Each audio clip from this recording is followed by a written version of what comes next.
Salut Moussaillon, aujourd'hui je vous retrouve pour un update lecture parce que pendant les vacances en fait j'ai eu vraiment beaucoup de temps pour lire et j'ai beaucoup lu, donc je suis super fière de moi.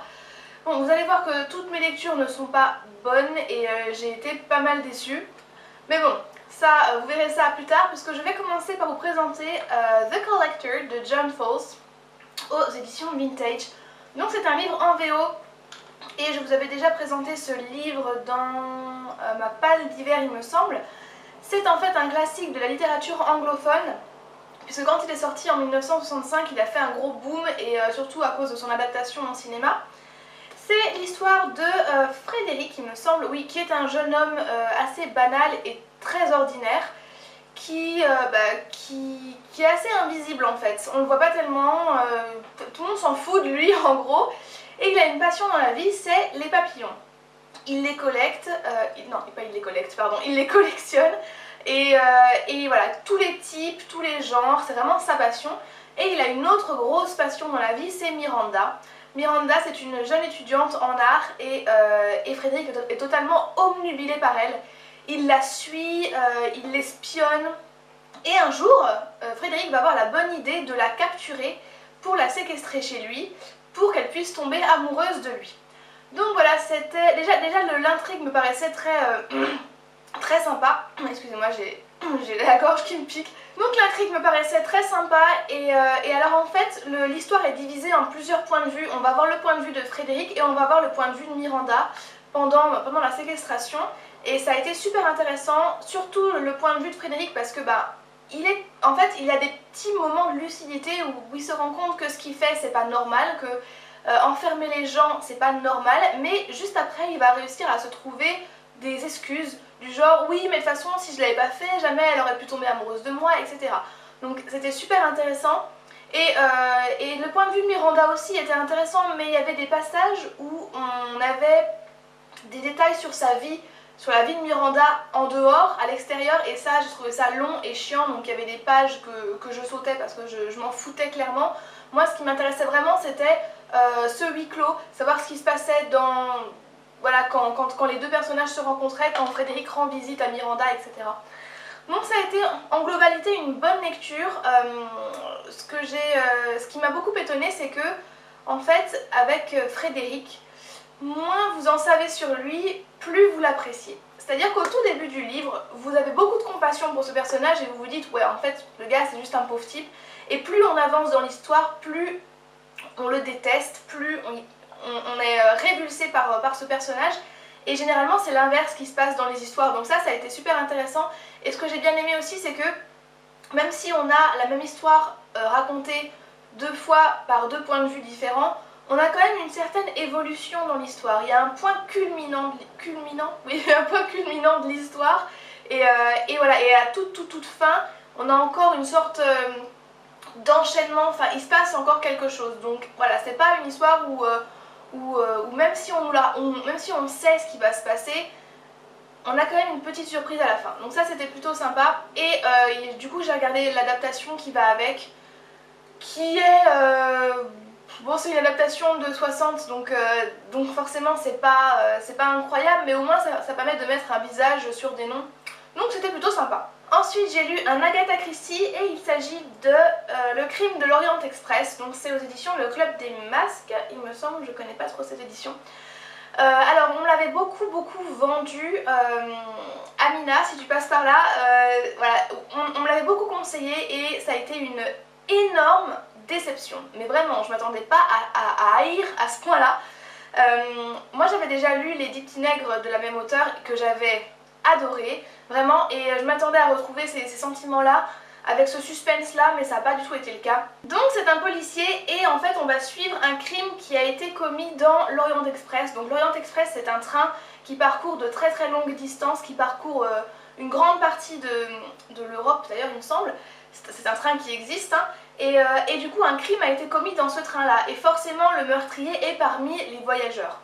Donc voilà, et on va suivre Hercule Poirot qui est un enquêteur et il va mener sa petite enquête, et c'est ça que j'ai pas aimé en fait. Je crois tout simplement que je n'aime pas les policiers parce que j'avais lu Le Crime de la Chambre Jaune, non, Le Mystère de la Chambre Jaune, et j'avais pas du tout apprécié non plus.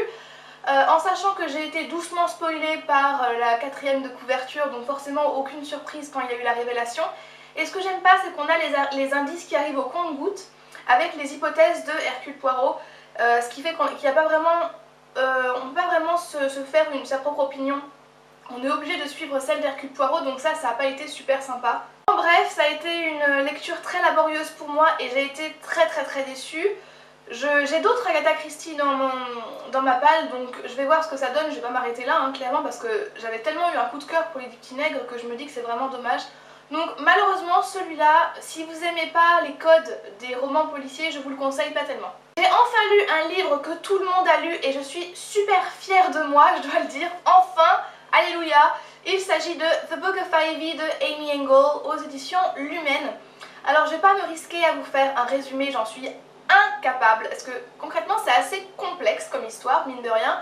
Je vais juste vous dire qu'il s'agit d'une dystopie, surtout une romance, et que en gros notre héroïne qui s'appelle Ivy va devoir faire un choix entre l'amour et la famille. Alors j'ai pas compris l'engouement qu'il y a eu autour de ce livre parce que concrètement l'univers dystopique n'est pas développé, l'histoire tourne principalement autour de la romance et il ne se passe rien. Voilà. Et aussi les personnages sont 1000 fois trop lisses. Pour vous dire, les rebondissements se passent dans les 4-5 derniers chapitres. Quand je dis les personnages sont trop lisses, je parle principalement du personnage principal masculin, Bishop, qui est trop parfait pour moi. Voilà, moi quand je voyais ce personnage là, je me disais ouh, toi t'es louche, toi tu vas nous faire un truc. Et en fait, bah voilà, vous verrez. Mais voilà, pour moi les personnages sont trop parfaits, trop lisses, trop caricaturaux. Et il s'est passé quelque chose avec ce livre qui m'a beaucoup déplu. C'est que étant donné qu'il se passe rien tout le long du livre et que vous êtes un petit peu sur vos gardes, vous attendez à ce qu'il se passe un truc, et bien quand l'action est venue, quand il s'est passé, quand il y a eu cet événement à la fin, j'étais dans un état, mais vraiment très mal. Je me souviens, j'avais Johanna en discussion instantanée à côté de moi et je lui disais je suis dans le mal là, je suis en stress, je suis vraiment pas bien. Pourtant ce qui se passe à la fin c'est pas énorme, on peut facilement l'appréhender. Mais c'est-à-dire que j'étais tellement dans un état de stress tout le long du livre, je m'attendais tellement à ce qu'il se passe un truc, que quand il s'est passé un truc, voilà, j'étais mal, mais vraiment, mais physiquement, et j'ai détesté ressentir cette émotion-là. Malgré tout, j'ai quand même acheté le 2 parce que je veux savoir ce qui se passe.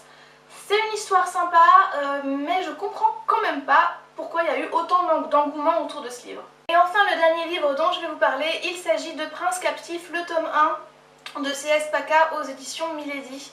Alors on va suivre Damen qui est un jeune prince de 21 ans et qui va être trahi par sa propre famille et envoyé comme esclave de plaisir au pays ennemi.